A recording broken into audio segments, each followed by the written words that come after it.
Welcome to employment info channel. AIIMS में nursing officer के recruitment के लिए नोटिफिकेशन आ चुका है। टोटल नंबर ऑफ वैकेंसीज 3803 है, जो कैंडिडेट्स के लिए गोल्डन अपॉर्चुनिटी है।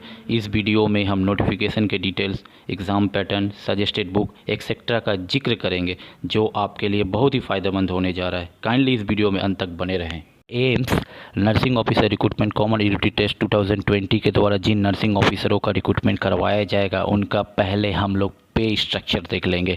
तो एज़ पर 6 CPC जो सेंट्रल गवर्नमेंट एम्प्लॉय को पहले दिया जाता था, उसके अनुसार अगर देखा जाए तो ये पे बैंड 2 ₹9,300 से लेकर 34,800 विथ ग्रेड पे 4,600 का था, जो ग्रुप बी कैटेगरी के अंदर आता था। लेकिन एज़ पर 7 CPC इसको रिवाइज़ कर दिया गया है और ये लेवल 7 के अंदर आ रहा है, और इसका बेसिक जो है वो है 44,900 रुपीज़। इसका मतलब सैलरी अच्छा खासा ही होगा। और उसके बाद हम लोग देख लेंगे कि ये जो रिक्रूटमेंट करवाया जाएगा, इसके द्वारा कहाँ आपको सर्विस करने का मौका मिलेगा।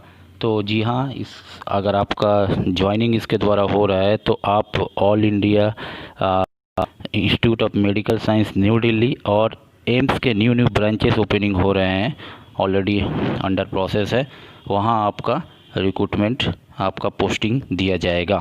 ओके, अब एक एक करके देख लेंगे एलिजिबिलिटी क्राइटेरिया। तो इसके लिए पहला कंडीशंस है कि आपको BSc ऑनर्स होना चाहिए नर्सिंग, और BSc nursing from an Indian nursing council और state nursing council recognise institute और यूनिवर्सिटी, और BSc पोस्ट सर्टिफिकेट और post basic BSc nursing from an Indian nursing council, state nursing council recognise institute और university.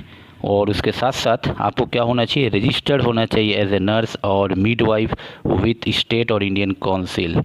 एक और category है आपके लिए एजुकेशन क्वालिफ़िकेशन फुलफ़िल करने का, कि अगर आप डिप्लोमा हैं general nursing midwife from an Indian nursing council और स्टेट नर्सिंग काउंसिल और एनी रिकॉग्नाइज इंस्टीट्यूट और बोर्ड, और आपको उसके साथ साथ रजिस्टर्ड होना चाहिए एज ए नर्स और मिडवाइफ इन स्टेट और इंडियन नर्सिंग काउंसिल, और आपका 2 years एक्सपीरियंस होना चाहिए in a minimum 50 bedded hospital after acquiring the educational qualification. अगर आपके पास है तो आप एलिजिबल है इस पोस्ट के लिए। एज क्राइटेरिया जो है वो है 18 ईयर्स से 30 ईयर्स जनरल कैटेगरी के लिए, और others SC ST OBC and आपका PWD के लिए जो central government rules relaxation of ages हैं वो एप्लीकेबल है यहाँ।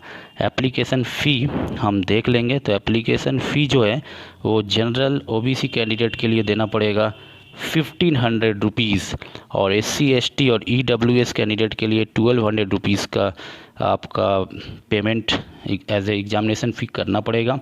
और पर्सन विद डिसेबिलिटीज़ जो है वो एग्जेम्प्टेड है फ़ी के लिए। उसके बाद हम लोग देख लेंगे कि डेट ऑफ एग्जामिनेशन भी यहाँ दिया हुआ है, कि जो कंप्यूटर बेस्ड टेस्ट जो होगा वो आपका 1 सितंबर 2020 ट्यूसडे को होने जा रहा है। तो एग्जामिनेशन का डेट जो है बहुत ही क्लोज़ है, तो समय हमारे पास ज़्यादा नहीं है। अप्लाई जल्द से जल्द करके हमें तैयारी में लग जाना होगा।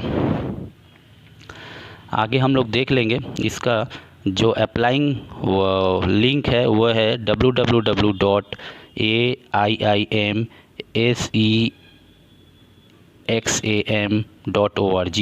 ये अप्लाइंग लिंक जो ओपन होगा 5 अगस्त 2020 से लेके 18 अगस्त 2020 एट 5 PM तक ओपन रहेगा। तो समय बहुत लिमिटेड है, ओनली 12 to 30 डेज़ आपके हाथ में हैं। तो तुरंत जो प्रोसेस है फुलफ़िल करके scan photograph, scan signature, others जो रिक्वायरमेंट है उसको फुलफ़िल करके आप इसको अप्लाई कर दीजिए। नेक्स्ट हम लोग देख लेंगे। नेक्स्ट आपका यहाँ अगर आप कहीं भी एम्प्लॉयड है तो आपको नो ऑब्जेक्शन सर्टिफिकेट देना पड़ेगा at the time of document verification. ठीक है। उसके बाद नर्सिंग ऑफिसर रिक्रूटमेंट एग्जामिनेशन के लिए पैटर्न ऑफ एग्जामिनेशन जानना बहुत ज़रूरी है।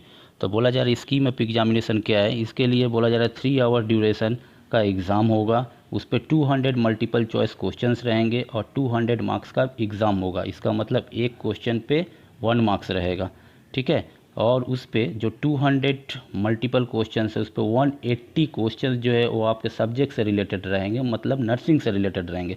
और 20 जो क्वेश्चंस हैं मल्टीपल चॉइस क्वेश्चन वो रिलेटेड विद जनरल नॉलेज और एप्टीट्यूड। नेगेटिव मार्किंग भी रहेगा 1/3 फॉर ईच रॉन्ग आंसर्स। और इसके लिए क्वालिफाइंग फिक्स किया गया है कि अगर जनरल कैटेगरी कैंडिडेट है, EWS कैटेगरी कैंडिडेट है, तो उसके लिए 50% मिनिमम क्वालिफाइंग मार्क्स है। OBC के लिए 45% है एंड SC और ST के लिए 40% है। और बोला जा रहा है कि PWBD के लिए आपको 5% एक्स्ट्रा रिलैक्सेशन दिया जाएगा। दैट मीन्स कोई कैंडिडेट अगर मान लीजिए UR प्लस PWBD है तो उसके लिए 50% UR के लिए है, PWBD के लिए 5% और रिलैक्सेशन दिया जाएगा। इसका मतलब 45% रहने से आप एलिजिबल है, आप क्वालिफाई कर जाइएगा, ठीक है। तो इसके बाद सिलेबस ऑफ एग्जामिनेशन के लिए बताया गया जो BSc इन नर्सिंग में है उसके लिए जो बैचलर डिग्री का नर्सिंग का सिलेबस था वो सिलेबस है, और जो डिप्लोमा किए हुए है डिप्लोमा रिलेटेड उसका जो सिलेबस था वो सिलेबस ही रहेगा। और देख लेंगे कौन सा एम्स में कितनी वैकेंसीज़ आई हुई है। तो एम्स न्यू दिल्ली में वैकेंसीज़ है 597, एम्स भुवनेश्वर इस पे वैकेंसी 600 है, एम्स देवघर में वैकेंसीज़ 150 है, एम्स गोरखपुर में 100 वैकेंसीज़ है, एम्स जोधपुर में 176 वैकेंसीज़ है, एम्स कल्याणी में 600 वैकेंसीज़ है, एम्स मंगलगिरी में 140 वैकेंसीज़ है, एम्स नागपुर में 100 वैकेंसीज़ है, एम्स पटना में 200 वैकेंसीज़ है, एम्स रायबरेली में 594 वैकेंसीज़ है, एम्स रायपुर में 246 वैकेंसीज़ है और एम्स ऋषिकेश में 300 वैकेंसीज़ है। तो इसका मतलब वैकेंसीज़ बहुत ही अच्छा खासा है।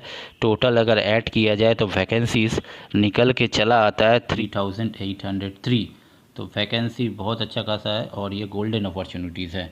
अब आगे हम देख लेंगे कौन कौन सा बुक्स अगर हम फॉलो करें तो इस पे हम डेफिनेटली अच्छा कर पाएंगे।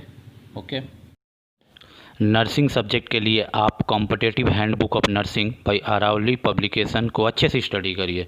जनरल नॉलेज के लिए Lucent general knowledge best book रहेगा, तथा जनरल एप्टीट्यूड के लिए test of reasoning by Arihant publication को आप फॉलो कर सकते हैं। आप प्रीवियस ईयर क्वेश्चन पेपर को भी देख लीजिए, जिससे आपको तैयारी करने में काफ़ी मदद मिलेगा तथा आप एग्जामिनेशन के क्वेश्चन पैटर्न से अच्छी तरह वाकिफ़ हो पाइएगा।